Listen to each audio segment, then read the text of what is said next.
अस्सलाम वालेकुम वरहमतुल्लाहि वबरकातुहू। मेरे प्यारे दोस्तों, अल्हम्दुलिल्लाह आज हम अपनी इस सीरीज़ के तीसरे हिस्से पोस्ट 3 के अंदर दाखिल हो चुके हैं। जैसा कि आपने पोस्ट 1 में सुना था, हमने इमाम मेहदी अलैहिस्सलाम के ज़ुहूर के इब्तदाई हालत और ज़िंदगी के तनाज़ुर को बयान किया। फिर पोस्ट 2 में हमने दुनिया में फैलने वाले फितने और सियासी तब्दीलियाँ और मुसलमानों की हालत पर तफसीली बात की कुरान व हदीस की रोशनी में। आज के इस हिस्से में हम बात करेंगे उन निशानियों पर जो इमाम मेहदी अलैहिस्सलाम के ज़ुहूर के बहुत करीब पेश आएंगी। आज हम तयज़ील मौजूदात पर गुफ्तगू करेंगे। 1.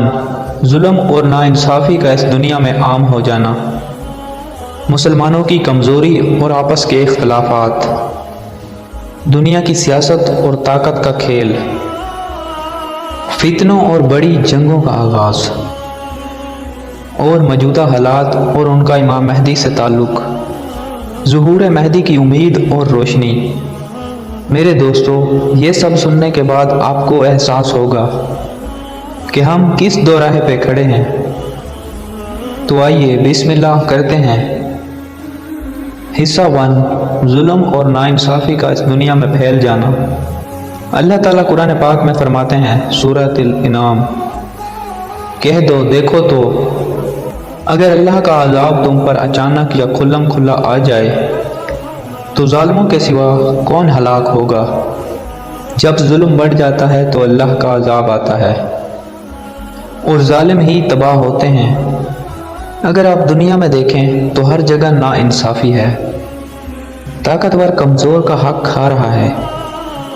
अदालतें ताकतवर के हक में फ़ैसले देती हैं और गरीब बेचारा इंसाफ के लिए तरसता है। ज़ुहूर इमाम मेहदी से पहले यही कैफियत दुनिया में आम होगी। हदीस में आता है, दुनिया जुल्म और जबर से भर जाएगी। आप सल्लल्लाहु अलैहि वसल्लम फरमाते हैं, मेरी अहले बैत से एक शख्स आएगा जो इसे अदल व इंसाफ से भर देगा, यानी जुल्म और नाइंसाफ़ी अरूज पे पहुँचेंगे तो ये ज़ुहूर की सबसे बड़ी निशानी होगी।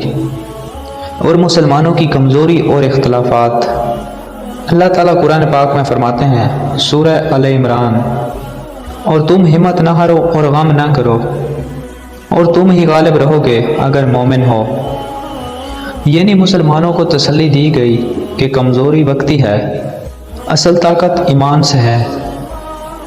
आज की हकीकत, मुसलमानों की तादाद 2 अरब से ज़्यादा है, मगर दुनिया में बेबस हैं।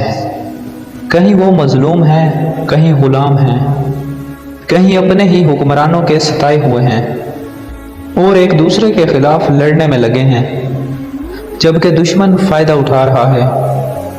हदीस में आता है, करीब है कि तुम पर दुनिया की कौमें ऐसे टूट पड़ें जैसे भूखे दस्तरखान पर झपटते हैं। सहाबा ने पूछा, या रसूल अल्लाह सल्लल्लाहु अलैहि वसल्लम, क्या उस वक्त हम कम तादाद में होंगे? आप सल्लल्लाहु अलैहि वसल्लम ने फरमाया, नहीं, बल्कि तुम तादाद में ज़्यादा होंगे, मगर तुम्हारी अहमियत झाग की मानत होगी। और यही आज की हालत है और यही ज़ुहूर मेहदी के करीब आने की निशानियां हैं। हदीस में आता है, आप सल्लल्लाहु अलैहि वसल्लम ने फरमाया, मेरी उम्मत पर ऐसे हुक्मरान आएंगे जो इन पर बोझ होंगे और ज़मीन इनके ऊपर तंग हो जाएगी। आज की हकीकत, हुक्मरान अपनी अवाम को सहूलत देने की बजाय बल्कि जुल्म उठाते हैं। ताकत चंद हाथों में है, गरीब और गरीब हो रहा है। दुनिया की बड़ी ताकतें अपने मफाद के लिए मुसलमान ममालिक को इस्तेमाल कर रहे हैं। ये सियासी इंतशार इमाम मेहदी अलैहिस्सलाम के करीब आने की निशानी है। हिस्सा 4, बड़ी जंगें और फितनों का आगाज़। अल्लाह कुरान में फरमाता है, और अल्लाह और उसके रसूल की फर्मा बरदारी करो और आपस में झगड़ा ना करो, वरना तुम बुज़दिल हो जाओगे और तुम्हारी हवा अकड़ जाएगी। कुरान ने वाज़े कर दिया कि आपस के झगड़े मुसलमानों की ताकत को ख़त्म कर देते हैं آج یہی ہو رہا ہے، مسلمان گروہوں میں بٹے ہوئے ہیں۔ حدیث میں آتا ہے قیامت اس وقت تک قائم نہ ہوگی جب تک میری امت کے دو بڑے گروہ جنگ نہ کریں گے۔ یہ جنگیں اس وقت ہوں گی جب دنیا انتشار میں ہوگی، اور انہی حالات کے بعد امام مہدی ظہور فرمائیں گے۔ حصہ 5، موجودہ حالات کا تجزیہ۔ میرے پیارے دوستو، آج دنیا کے حالات دیکھیں۔ مشرق وسطیٰ میں جنگیں، مسلمانوں کی پناہ گزینی، عالمی سیاست میں دشمنوں کا کھیل، اور ہر طرف ظلم۔ یہ سب حدیث اور آیات کے عین مطابق ہے۔